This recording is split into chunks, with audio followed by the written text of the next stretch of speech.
Just finished up at work. I am going to buy a drink at Burger King because I have rewards points again. This is how I eat, I guess. And I'm just gonna have a little snack that I brought from home with my free French fries and my soda from Burger King. And then it's time to drive back to Syracuse and see all my poor fur babies that have been without their mother for 24 hours.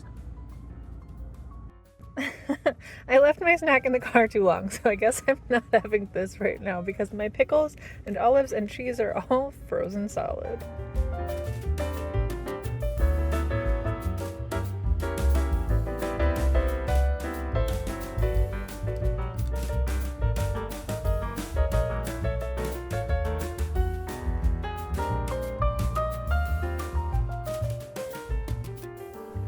I'm so relieved to be home. I was only away for less than 48 hours, but it feels so nice to be back with my pups. And honestly, I didn't realize how cold my feet were from driving until I got home. And my feet are still defrosting. But I have put all my stuff away. I'm kind of getting settled again. And I've got a little time this afternoon. So I think I'm going to work on this project, which I haven't talked about on the channel. I am most of the way through. Mom, adios. I have one finished object here.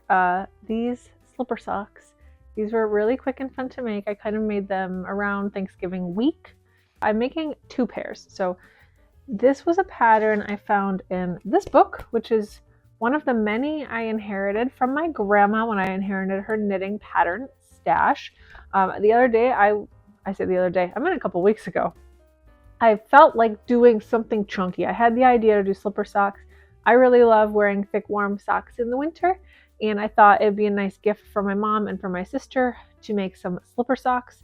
I'm not a sock knitter. I'm never gonna knit like a fingering weight pair of socks. That does not appeal to me at all. And also, I just think they get worn through. They're underappreciated. Like, I don't think socks are worth the effort. I understand why people like them, but they're not for me. I thought, like, this is bulky weight. These are really quick, and they're slippers. They're effectively not socks, but they're slippers in the shape of socks. And I couldn't find a free pattern online that I liked for them. I wanted something really simple, and I was like, I don't want to pay for a pattern for this because I want something really straightforward, and there has to be free patterns for bulky weight slipper socks out there, but I couldn't find anything I liked. So I thought to look through my stash of physical patterns, and I found this. Knit a dozen plus slippers, and it is just a dozen plus patterns for different types of slippers. At first, because I wanted something really simple, I started making this pattern, which is called ribbed toe up slipper socks. Kind of what they look like as finished. However, I wasn't reading closely enough when I cast this on, and these are actually men's sizes. So even though I had started making the smallest size, it was way too big for my feet. I know my mom has smaller feet than me, and I think my sister has the same size as me. So I had to frog my first attempt, and then I discovered that this pattern, a couple pages before, which is called lacy toe up slipper socks,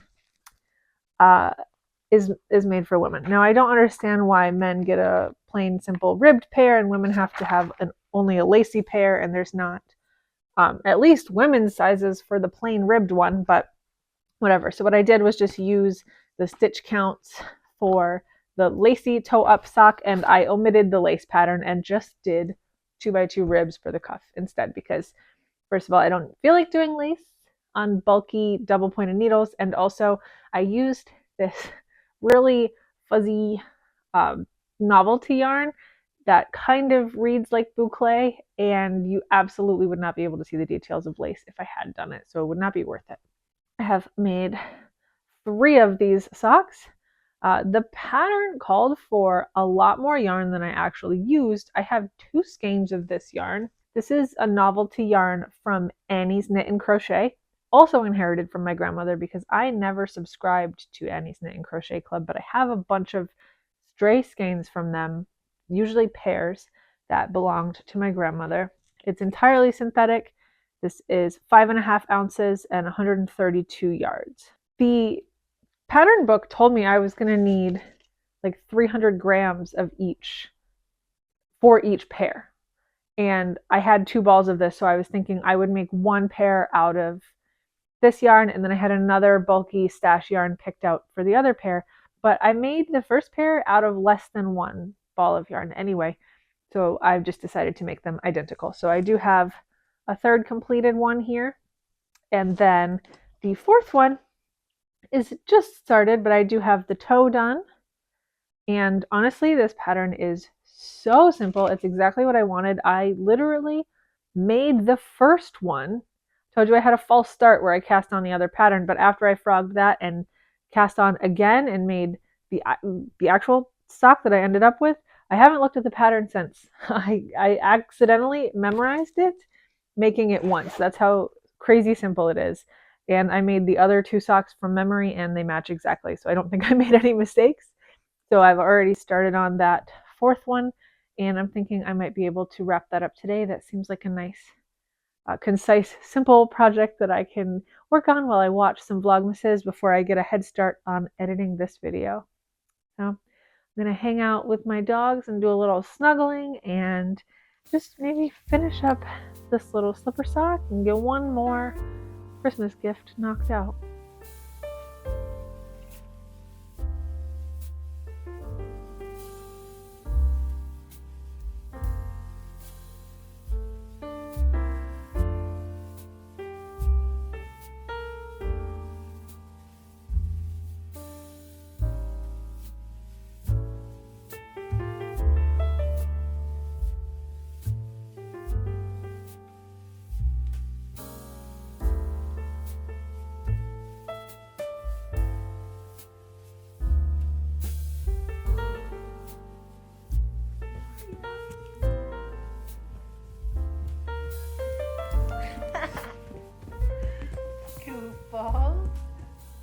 So the sun has long gone down, so sorry, but the lighting is going to be rubbish from here on out.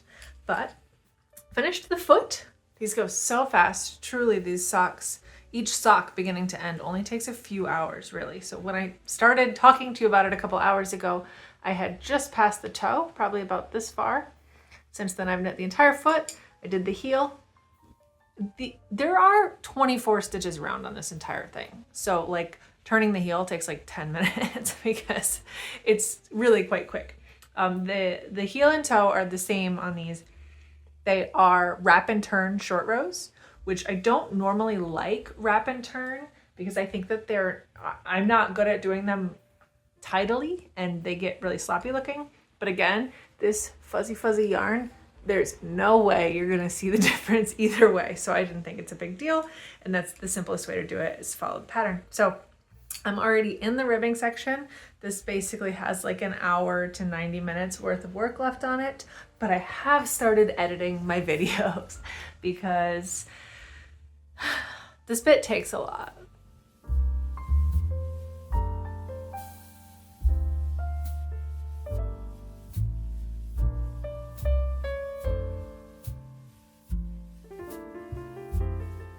I don't always talk about it on here, and I think a lot of Vlogmas and like just YouTube videos in general tend to gloss over this, but making the YouTube videos is a craft in and of itself. This is absolutely a skill that I've had to learn. It's something that I develop constantly, and similarly to knitting, like there are days when you feel like putting in the extra effort and learning a new technique, and there are days when you just don't have the energy for it, right? I do think it's worth mentioning because I do love interacting with all of you in the comments. I love watching other people's and this whole sense of community that comes up with Vlogmas, but also it's a lot of work. And I think even when I'm filming my Vlogmases, I'm kind of glossing over it and I'm showing my little cross stitch and I'm showing my knitting and, you know, driving back and forth for work, but I'm not showing the part where I'm spending 3 to 4 hours of every day of December editing the video that you're watching. So that's really what I'm doing half the time.